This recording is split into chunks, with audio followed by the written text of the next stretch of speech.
Hello everyone, this is me Aleena Nasir, and today I would like to talk about my research project which I did in 6 weeks. It's about assessing the bioremediation of hydrocarbons from the soil using a bacterial consortium. So bioremediation is basically a natural process that uses microorganisms to degrade the oil contaminants in the soil. And as you know, petroleum hydrocarbon contaminations is very poisonous and toxic for the soil health and fertility. So this study aimed to assess the efficiency of bacterial consortia to degrade that components in the soil. So we hypothesized that bacterial consortium will effectively degrade the hydrocarbon contaminants in the soil. So this is my method which I used. I used 3 different bacterial species, Pseudomonas, Bacillus, and Alkaligens, and then I make the bacterial consortia by using these 3 species, and then put my treatments in the soil. I have 3 different treatments. Like one was abiotic control, which has sterile soil with heating oil.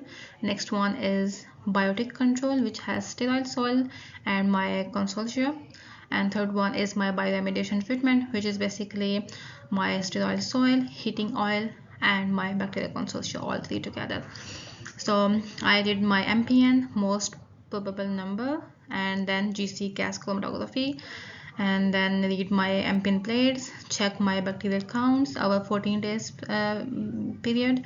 Same with my GC, I did my soil extraction, then rotovaporate my samples, and then analyze on GC, and then observe the chromatograms by using the total peak area in GC software.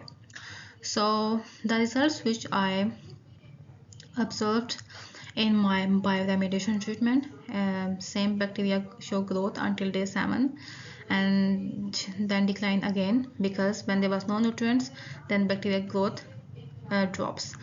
And the surprising thing which I observed is my abiotic control, where soil and just oil, I didn't add any microbes in it, but still it shows a little bit growth of bacteria. Why? Because when we autoclave the soil, there are some chances that some bacteria cannot kill it, right? Soil cannot be fully sterile, and the dormant species or dormant spores in the soil can again arise again in when favorable conditions providing to them. So that's why this my abiotic control show a minimal growth, even though I didn't add any microbes in it. And if I may talk about my GC data, where I did total peak area integration, as you can see here, it's increase in my abiotic control until day 9 and then decrease down. Same in my treatment, it increased significantly until day 7, then drop down. And in my biotic control, it increased the same trend, but the total peak area was not that much higher as compared to my biotic control and treatment. So the reason was behind is that initial increase in total peak area, because the initial stage of microbial activity, where consortia introduced in the soil, and then consortia began to metabolize that hydrocarbons, breaking into the simpler intermediate compounds, and during this product bacteria start growing, adopting the available nutrients, and then declining peak area can be explained by a degradation process, where easier to degrade hydrocarbons components were broken down and leaving behind the complex hydrocarbons to metabolize. And then as more readily available hydrocarbons were consumed, then microbial activity slowed down, because this pattern of increase and decrease in peak area highlights the dynamic nature of bioremediation process and also dynamic nature of microbial degradation. So as you can see in the my GC chromatograms, in my control abiotic control, peaks were almost similar, same until day 14, but in my treatment it's kind of decrease, some peaks broken, like kind of decrease, some change into the intermediate products.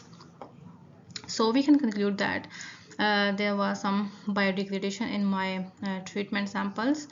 And it kind of showed that bacterial console check can degrade hydrocarbons contaminate, but future research need to examine the initial soil and oil composition to see the trace amount of hydrocarbons present in the soil or oil, or any bacterial species present in the oil too. And we can also add some other more nutrients or fertilizers to see how bacteria can utilize that nutrients and show growth in that nutrients, and how can bacteria degrade the contaminants if we provide more nutrients or different fertilizers or something. So here's are my references, and I would like to thank to Dr. Michael Gibson, Jessica Livingston, and Marla McKenzie for their valuable help and assistance. Thank you.